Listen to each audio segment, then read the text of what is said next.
한번 따라서 합시다. 예수님이 오신 목적. 우리가 너무나 잘 아는 뻔한 내용이잖아요. 예수님 오신 목적. 예. 예수님이 이 땅에 오셨는데 왜 오셨을까? 왜 오셨을까? 예. 그래서 우리가 지난 시간에는 중풍병자를 침상치에 들고 온 그 가족 또는 친구들의 그러한 믿음을 보시고 중풍병자에게 주님이 뭐라고 말씀하셨어요? 내 죄사함을 받았느니라. 한번 따라합시다. 내 죄사함을 받았느니라. 이 한마디의 중풍병자는 들어올 때, 예수님 앞에 올 때는 침대로 누워서 왔지만 나갈 때는 여러분 걸어서 침대를 가지고 집으로 돌아갔다라고 기록이 되어 있습니다. 이제 이 9장 전체를 보면, 이제 앞으로 보면 예수님을 만나는 사람들, 어떤 여자는 혈류증, 그 혈류증으로부터 이제 치유받고 또 앞을 보지 못하는 시각 장애인이 또 예수님을 만나서 눈을 뜨게 되는, 그리고 말을 못하는 벙어리 그분이 이제 치유되는 장면들을 우리가 쭉 볼 수 있습니다. 근데 이러한 예수님의 치료사역, 우리가 말하는 치유사역이라고 하죠. 이런 치유사역이라고 하는 것은 목적이 단순히 그 육체를 치료해 주는 것으로 그치지 아니하고 그들의 영혼과 그 가족들의 영혼을 건지기 위해서, 구원하기 위해서 하나의 수단으로 사용하는 것을 우리가 알 수 있다는 거예요. 그래서 우리는 해마다 12월 25일 되면, 성탄절 되면 뭐예요? 기쁘다 구주 오셨네, 만배성 맞으라, 온 교회여 다 일어나, 다 찬양하여라, 다 찬양하여라, 다 찬양하여. 제가 할 때는 좀 따라 해주세요. 도둑이 손발이 맞춰야지. 예수님의 탄생은 죄인들을 구원하기 위한 하나님의 열심이고 위대한 탄생인 줄로 믿어요. 그런데 오늘 이 본문을, 구절을 보면 이 재미있는 장면이 기록이 되어 있어요. 우리 한번 구절 한번 읽어봅시다. 시작.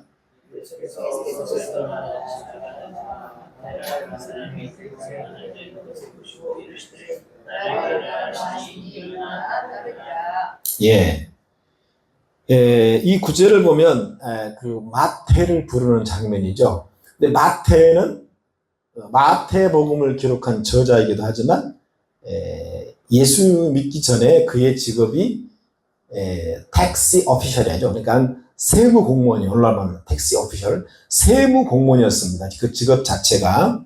그런데 마침 그 세무 공무원이 있는 그 관공서를 뭐 지나갔는지 모르겠지만 지나가시다가 주님께서 딱 찍읍니다. 마태를 향해서 뭐라고 말씀하세요?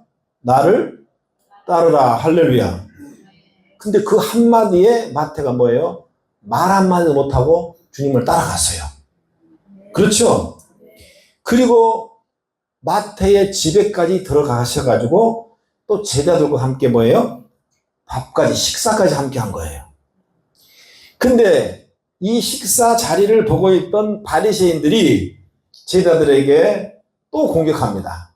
야, 어찌하여 너희 선생은 저 세리와 죄인들 함께 밥을 먹느냐? 이렇게 물었어요. 이 질문을 우리 예수님이 딱 한마디로 명언을 남겼죠. 12절 한번 읽습니다. 12절 다 시작.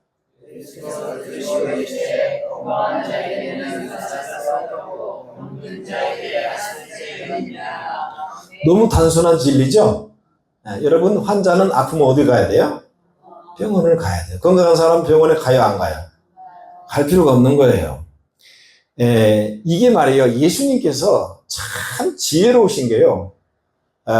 공개적으로. 왜냐하면 공무원들은 사실 사회적으로 보면은요, 공식적인 여러분 직원들이잖아요. 그래서 주님이 공식적인 자리에서 공식적으로 사람들이 많이 보는 앞에서 고의로 일부러 마태를 여러분 불렀다는 거예요. 지난 시간에 말한 것처럼 이게 바로 예수님의 특별한 시청각 교육입니다. 시청각 교육. 그래서 여기에는 이 마태를 공개적으로 부르셨는데 여기에는 분명한 우리 예수님의 깊은 의도가 깔려 있는 거예요. 아까 말한 것처럼 마태는 오늘날로 말하면 뭐예요? 세무공무원이란 말이에요. 그런데 우리가 알다시피 예수님 당시에 이 세리들, 그 세리들, 즉 세무공무원들은 로마 정부를 위해서 일한 사람들. 그러니까 로마 정부를 위해서 세금을 거둬들이는 직업이 바로 세리라는 직업이었어요. 그 문제는 이 마태가 유대인이잖아요. 예. 그런데 원수 로마 정부를 위해서 세무공무원이 되어서 세금을 징수하고 과도하게 거둬들이는 거예요. 자, 따라서 세리들은 실적을 쌓기 위해서 실적을 쌓아야 되잖아요. 정부에게 잘 보여야 되니까 과도하게 세금을 거둬들 뿐만 아니라 중간중간에 그 세금을 착복해서 자신의 부를 축적한 사람들이에요. 이 사람들이. 그러니까 이 바리새인과 서기관들, 유대인들의 입장에 봐서는 우리가 흔히 말하는 매국노, 앞잡이 뭐 이런 표현을 쓸 수 있겠죠.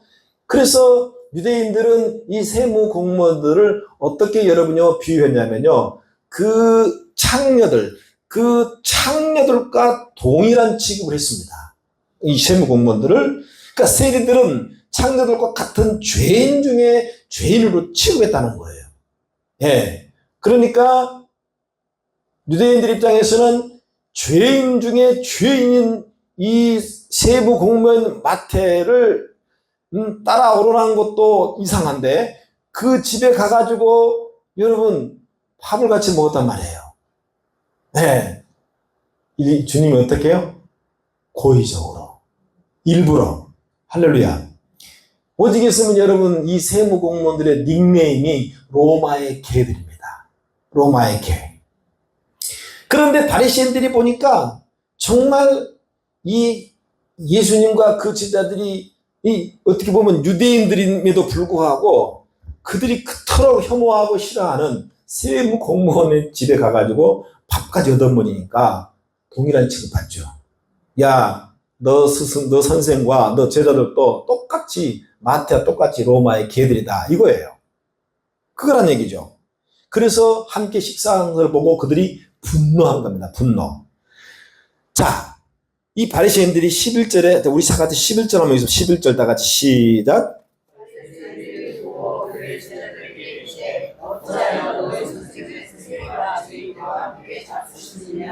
할렐루야.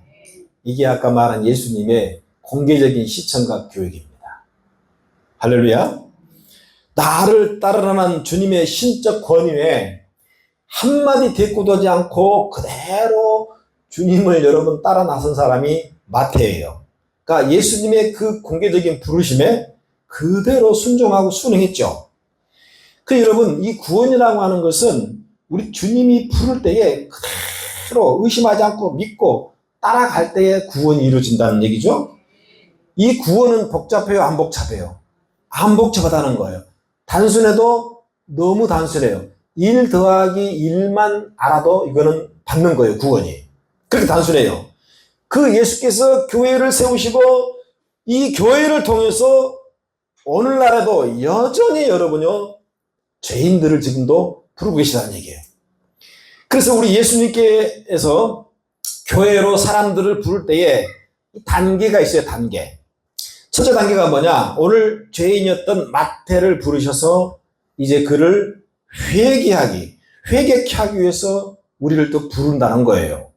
그리고 두 번째는 이제 회개한 사람을 어떻게 해요, 여러분요? 양육하고 교육해서 어떻게 해요? 주님의 사역자로 삼으시다는 거예요. 그래서 어떤 분은 교사로, 어떤 분은 집사, 권사, 장로, 목사, 선교사로 하나님께서 부르신다는 겁니다. 그래서 하나님께서는 가장 각자에게 알맞는 그 은사와 달란트에 부합해서 적절하게 하나님이 주님의 자리로 부르시기 때문에 저와 여러분이 오늘 이 자리에 있는 줄로 믿습니다. 로마서 11장 28절 29절을 보면 하나님의 은사와 부르심에는 후회하심이 없느니라. 하나님의 부르심에 그 후회함이 없다라고 기록이 되어 있어요. 우리가 여러분 인생을 살아오면서 어릴 적부터 지금까지 여러분들은 많은 결정을 하며 살아왔어요. 이렇게 해야 될까 저렇게 해야 될까, 이것이 맞는가 저것이 맞는가. 돌이켜보면 잘한 결정도 있지만요, 대부분 사람들이 후회하는 것을 보면요, 잘못한 결정들이 많았다는 거예요. 예. 그래서 사람들은 하루 뒤에, 내일 또는 일주일 뒤에 또는 한 달 또는 몇 년 후에 여러분 이제 자신이 과거에 잘못된 결정에 대해서 후회를 하면서 사는 사람이 많아요. 네, 그래서 그때 내가 왜 그런 결정을 했지? 내가 그때 이렇게 했어야 되는데 왜 저렇게 했지? 후회하죠. 이것이 여러분요, 인간이 가지고 있는 그 불완전함과 연약함 때문에 그렇다는 거예요. 그러나 하나님은 완전한 분이시고 전지전능하신 분이죠. 할렐루야. 왜 인간의 과거와 현재와 미래까지 하나님은 뭐요? 다 알고 계세요. 왜? 우리 하나님은 시간과 공간을 초월하신 분이기 때문에. 할렐루야. 하나님께서 우리의 구원, 저와 여러분이 받은 이 구원은요, 이미 다 여러분 알고 계셨고요, 때가 찼을 때에 하나님이 그 때에 맞게 우리를 여러분이 만나주셔서 우리를 구원을 베풀어 주셨다는 얘기죠. 그래서 정말 에베소서 1장은요, 너무너무 우리에게 정말 중요한 말씀이에요. 1장 2절에 보면 이 구원의 복은 하늘에 속한 신령한 복이라고 기록되어 있어요. 또 4절에서는 창세 전에 그리스도 안에서 우리를 택하셨다고 기록하고 있어요. 그러니까 이 우주가 창조되기 이전에 하나님은 우리의 구원을 어떻게 했다? 계획했다는 거예요. 믿지 않는 표정인데, 네, 이것은 하나님이기 때문에 가능한 거죠. 제가 아까 얘기했잖아요. 우리 하나님은 시간과 공간을 초월하신 분, 과거 현재를 왔다 갔다 다 아시는 분이에요. 그러니까 과거 현재 미래가 없어요. 할렐루야. 특별히 이 5절에 보면은 에베소 1장 5절, 우리를 애정했다는 거예요. 그리고 그리스도로 말미암아 자기의 아들들이 되게 하셨다. 11절에 가서는 모든 일을 그의 뜻의 결정대로 하시는 이의 계획을 따라 우리가 애정을 입어 그 안에서 기업이 되었다고 말하는 거예요. 네. 그래서 우리가 구원받는 것은 창세 이전부터 하나님께서 결정한 사실이라는 거예요. 할렐루야. 창세 전부터 결정된 사실이에요. 놀랍지 않아요? 왜 놀라운 거예요? 만약에 하나님이 아까 말했어요. 그의 기쁘신 뜻대로. 이 말은 뭐예요? 하나님은 자기 마음대로. 누구 마음대로요? 하나님 마음대로요. 근데 하나님 마음인데 누구는 택하고 누구는 택하지 않았다? 그런데 그럼 우리는 그런 의문점을 가져요.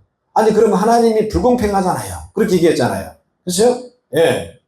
그건 네 생각이고 중요한 점은 뭐냐? 내가 그분의 선택함을 받았다는 사실. 이게 중요하다는 거예요. 그러면서 왜 그렇게 애정하시고 택하시고 우리를 구원했나? 14절에 딱 그 목적성이 나와 있어요. 그게 뭐냐면요, 그의 영광을 찬송하게 하려 하심이라. 하나님을 찬양하기 위해서 우리를 그렇게 창세전부터 애정해서 택하셔서 부르셨다. 아멘. 그래서 이것을 한마디로 하나님의 주권적 선택이라는 단어를 씁니다. 하나님의 주권적인 선택. 아멘. 예? 토기장이가 흙을 파다가 그 흙을 짓이겨가지고, 여러분, 어떤 것은 그냥 보통 그릇으로 만들고, 어떤 것은 막 빚어가지고 호리병으로 만들고, 각종 모양을 다 토기장이가 만들어요. 그런데 뭐예요? 토기장에는 뭐예요? 자기 마음대로 하는 거예요. 할렐루야. 예. 그런데 여러분, 중요한 사실은 하나님이 자기 마음대로 주권적 선택에 의해서 저와 여러분이 하나님의 자녀로 선택을 받았다는 거. 이 사실이 중요하다는 거예요. 할렐루야. 보세요. 그 많은 그 갈대아 우르에서 그 많은 사람들이 살고 있었지만 하나님은 선택적으로 누구를 먼저 부르셨어요? 아브라함을 부르셨다는 거예요. 예? 우상장이. 그리고 이 지구촌에는 수많은 나라들이 있었지만 그 나라 중에 이스라엘을 선택했어요. 할렐루야. 그리고 그 복음을 통해서 이방인이었던 저와 여러분을 하나님 또 선택하셨어요. 아브라함도 이스라엘도 그리고 저와 여러분들도요, 하나님 앞에 여러분이 뭐예요? 항상 죄인된 사람들이에요. 그런데 하나님은 선택했다는 거예요. 여러분, 그 선택에서 우리 하나님 뭐예요? 후회함이 없다는 거예요. 왜 그렇습니까? 완벽한 의인을 위해 구원의 계획을 세운 것이 아니라 죄인들을 구원하는 것이 바로 하나님의 목적이기 때문에요.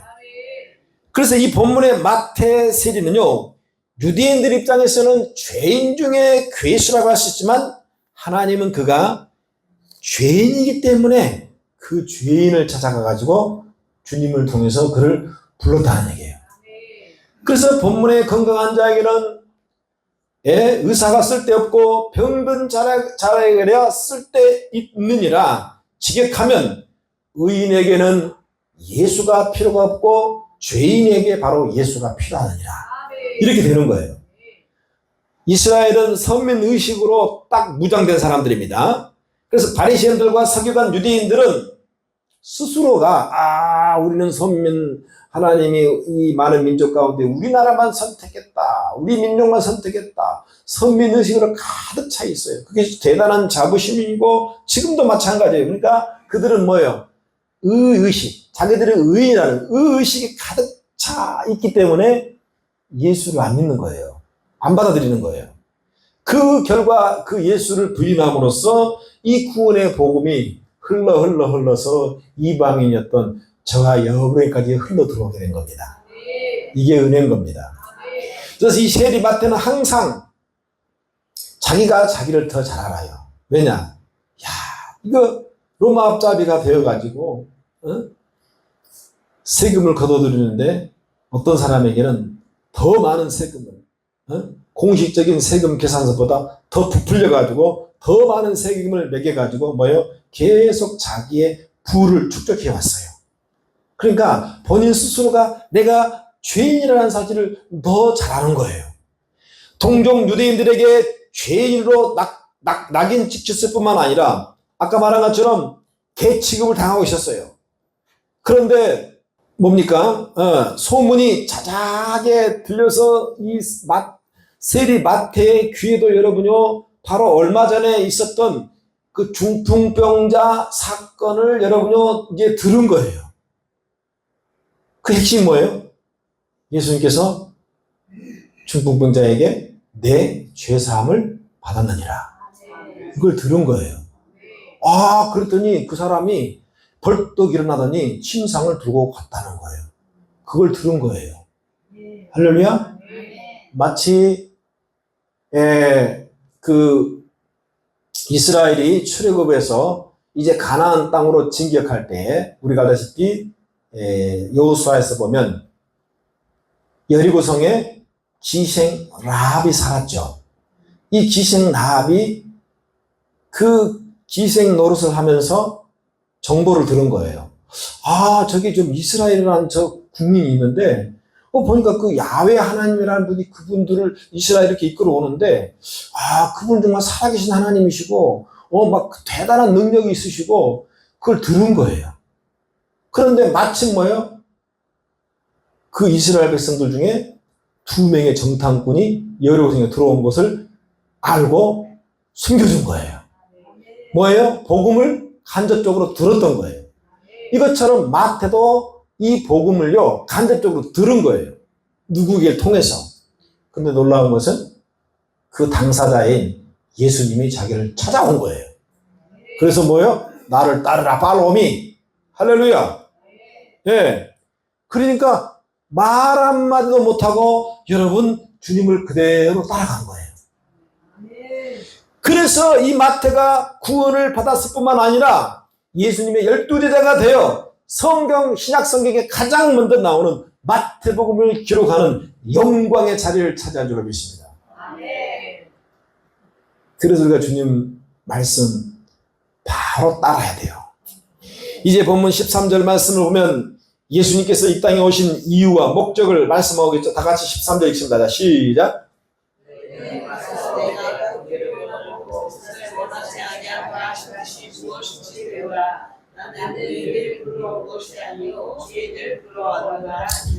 이게 오늘 이 말씀의 핵심입니다. 여기서는 두 가지 단어가 나와요. 궁일이라는 단어와 제사라는 단어이죠. 사실 이 마태가 죄인으로서 예수님을 따라갈 수 있었던 것은요, 결코 자신의 힘이 아닙니다.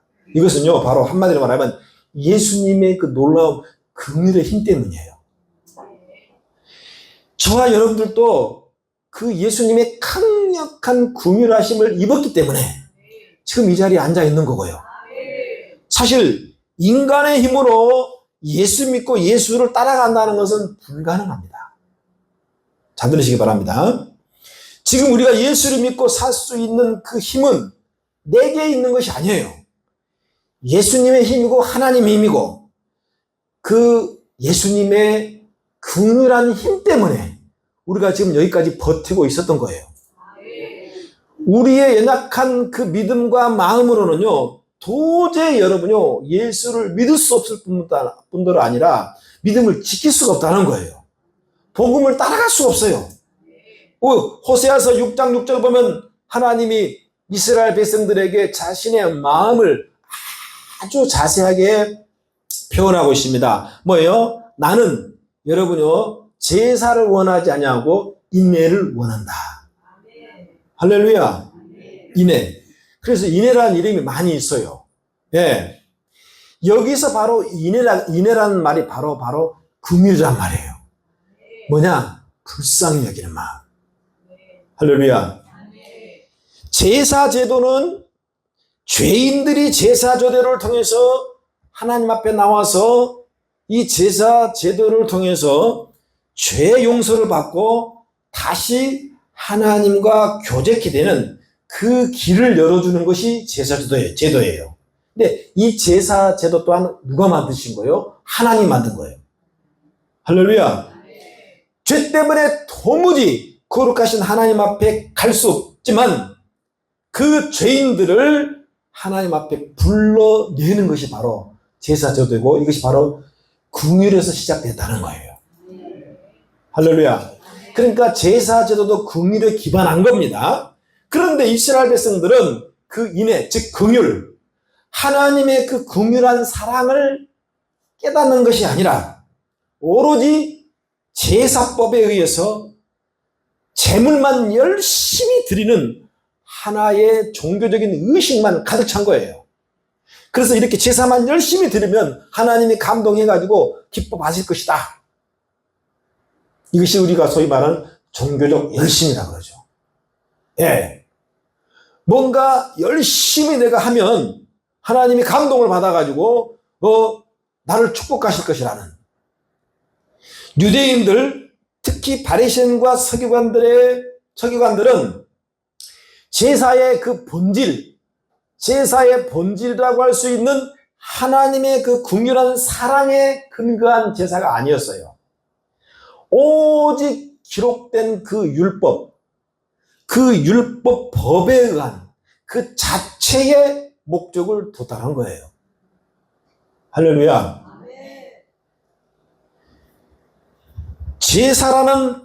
제사는 여러분요, 오직 종교적 도구로 하나님 앞에 나갈 때 참 예배자가 아닌,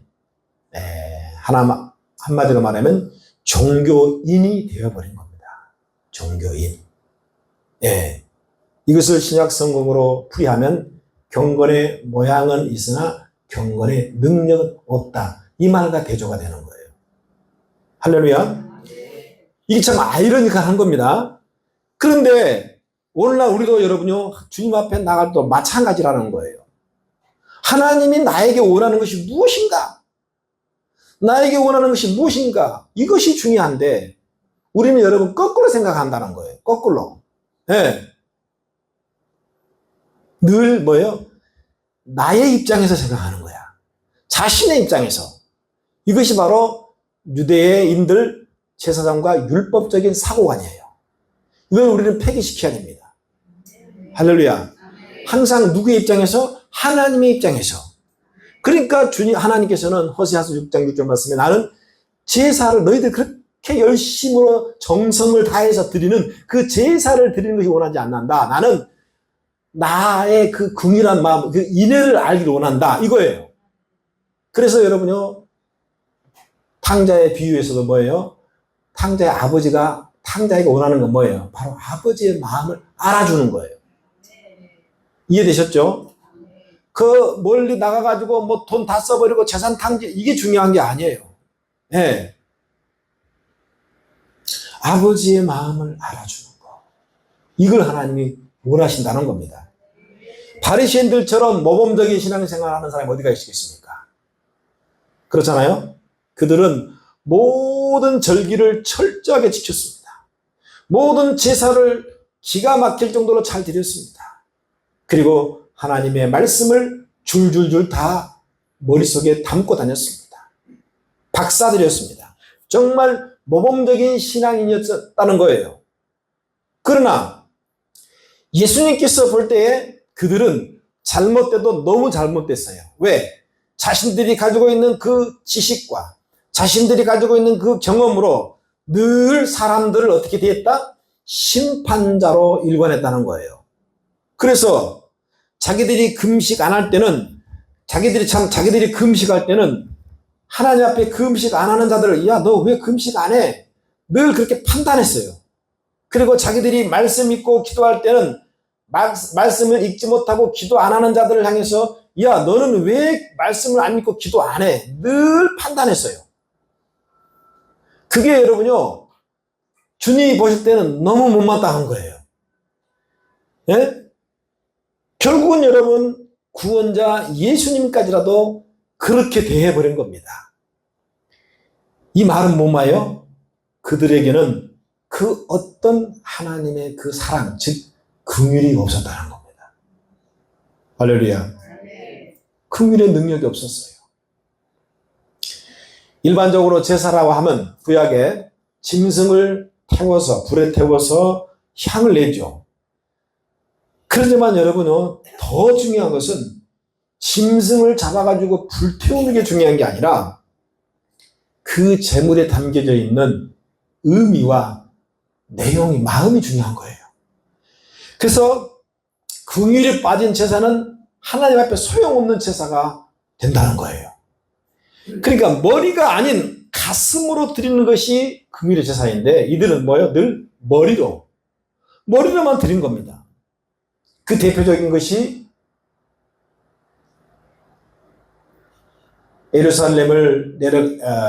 예루살렘에서 여리고로 내려가다가 여러분 갑자기 강도 맞은 자, 주님이 기가 막힌 비유를 하셨어요. 그렇잖아요? 거기서 이제 제사장이 지나갑니다. 그리고 레위인이 지나갑니다. 예. 제사장이 제사 드리러 예루살렘으로 올라가다가 먼저 강도 만난 데를 발견했어요. 어떤 반응을 보였습니까? 지금 자기 바쁜 거예요. 또 제사장이에요. 손에 피가 묻으면 안 돼요. 다 맞는 거예요. 율법적으로. 다 맞는 거예요. 틀렸다는 게 아니에요. 법적으로 보면 제사장은 당연히 그렇게 하는 것이 맞아요. 그리고 레위인도 제사장을 도와서 제사를 봉사의 직무를 하는 거예요. 그렇기 때문에 레위인도 만약에 잘못되면 부정한 시체를 만질 수 있기 때문에 그냥 못 본 채 지나가는 것이 제사법으로 보면 맞는 거예요. 당연한 거예요. 그런데 놀라운 것은 그들과 상관없는, 그들이 그토록 싫어하고 개취급을 했던 사마리아인이 그 강도 만난 자를 보자마자 얼른 달려가가지고 상처를 싸매주고, 그리고 데려다가 주막에 데려다가, 자기가 지금 바쁘니까, 여행하니 바쁘니까 혹시라도 병원비가 더 들면 내가 다 물어줄 테니까 이 환자를 잘 돌봐달라고 부탁하고 그 자리를 떠나간 거예요. 그러면서 예수님께서 마지막에 뭐라고 말씀하셨습니까? 자, 이들 중에서 누가 내 이웃이 되겠느냐, 이렇게 말씀하신 거예요. 할렐루야. 여기서 말하는 여러분 이웃이 뭐예요? 예수님이 십계명이 뭐예요? 내 이웃을 사랑하라 그랬잖아요. 그래요, 안 그래요? 그게 바로 긍휼인 거예요. 네. 내가 도와주지 않으면 당장 죽어가요. 그런데 유대인들 입장에서는 그 사람을 먼저 건져주고 구원해준 것이 중요한 게 아니라 율법에다가는 이 종교적인 형식, 이 법이 더 중요한 거예요. 그러니까 이 법이 뭐예요? 법이 하나님보다 더 위에 있는 거예요. 무서운 거죠. 그렇기 때문에 예수님을 죽일 수밖에 없었다는 겁니다. 할렐루야. 예. 그토록 싫어했던 사마리아 사람이 오히려 그 법을 모르고 제사법도 모르고 아무것도 모르지만 진짜 이웃은 바로 강도 만난 이웃은 누구예요? 사마리아 사람. 이게 예수님께서 풀이해 주신 여러분 긍휼에 대한 해답입니다. 할렐루야. 말씀을 정리합니다. 저와 여러분이 구원받은 거 절대적인 하나님의 긍휼 때문에, 우리를 불쌍히 여기기 때문에. 그래서 예수님께서 산상순 마태복음 5장에서도 여러분 긍휼히 여기는 자가 긍휼함을 받는다 그랬어요. 그래서 우리는 뭐예요? 매사에 영혼들을 대하고 사람들을 대할 때 어떻게 여기라는 거예요? 긍휼히 여기라는 거예요. 불쌍히 여기라는 거예요. 할렐루야. 예. 이 긍휼이라는 말은 받는 자의 입장에서는 도저히 받을 수 없는 것을 받는 겁니다.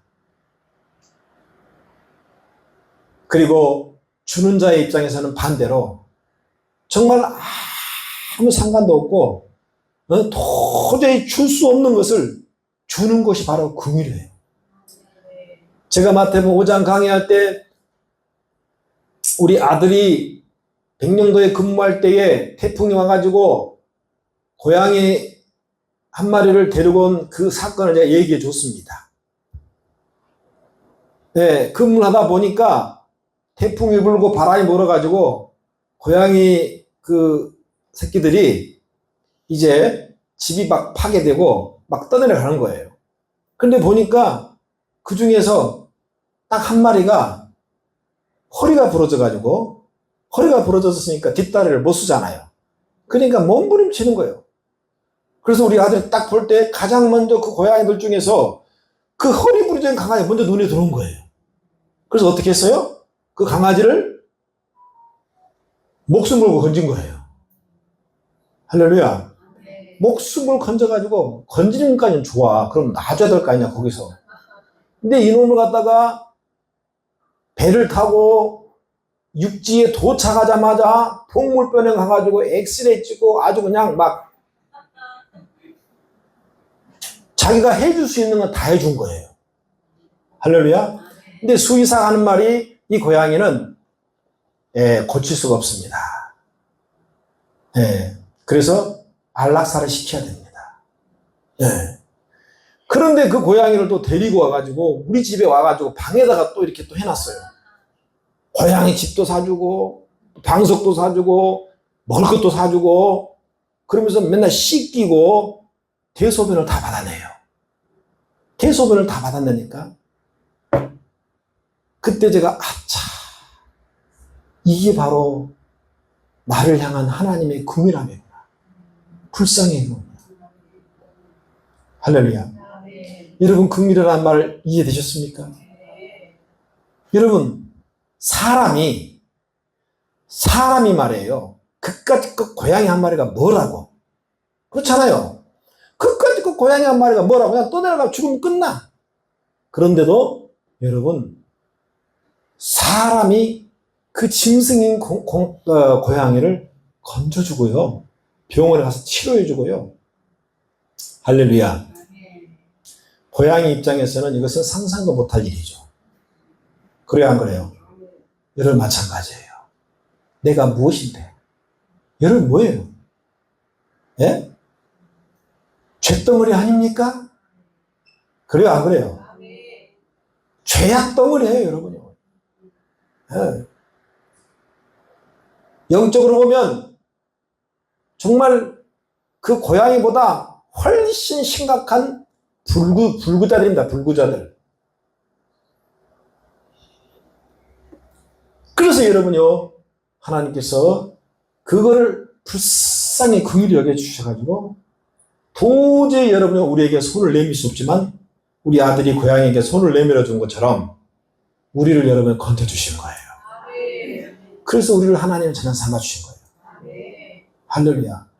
이 은혜를 안다라면, 이 구원의 은혜를 안다라면 여러분, 우리는 하나님 앞에 어떤 이웃이라든 여러분요, 순종해야 됩니다. 할렐루야. 할렐루야. 예. 결국은 나중에 백령도 다시 데려가가지고 안락사 돼서 죽었으니까 묻어줬대요. 예. 사랑하는 여러분, 오늘 예수님 시청각 교육입니다. 모든 유대인들이 저 마태 세리는 저 죄인 중에 죄인이죠. 아주 저 개 같은 놈이야.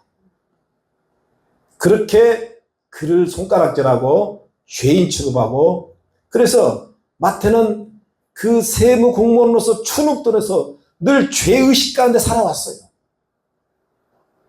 그런데 주님께서 바로 그 마태를 부르시면서 건강한 자에게는 의원이 필요 없고 병든 자들에게만 의원이 필요하다. 즉 의인 의식으로 가득 찬 자들에게는 예수가 필요 없고, 내가 어쩔 수 없는 죄인이구나, 죄의식 가운데 여러분 살아가는 그 영혼들을 주님이 구원해 주시기 위해서 이 땅에 오신 겁니다. 바로 거기에 저와 여러분이 여러분 하나님의 엄청난 은덕을 받은 거예요. 한번 따라합니다. 성은이 만극하옵나이다. 옛날에 여러분 임금한테 여러분요 은총을 입으면요 성은이 만극한 거죠. 그게 뭐예요? 성은이 여러분요 바로 하나님의 인애 긍휼이란 말이에요. 할렐루야. 네, 그래서 우리는 다시 한번 이 말씀을 통해서 이제 우리의 삶 속에 그 하나님의 성품인 긍휼한 마음을 가지고 그 사랑과 그 인애한 마음을 가지고 여러분 주변의 이웃들에게 이 긍휼을 정말 우리가 베풀게 될 때에 또 다른 구원의 역사가 그곳에서도 일어나게 될 줄로 믿습니다. 그래서 우리 성도들 같이 함께 서로에게도 여러분요 불쌍히 여기는 마음, 긍휼히 여기는 마음을 가집시다. 할렐루야. 오늘 우리 또 보영이가 안 나왔잖아요. 우리 불쌍히 얘기해야 기도해 줘야 돼요. 할렐루야. 할렐루야. 예.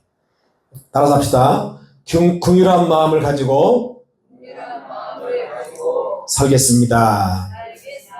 아멘.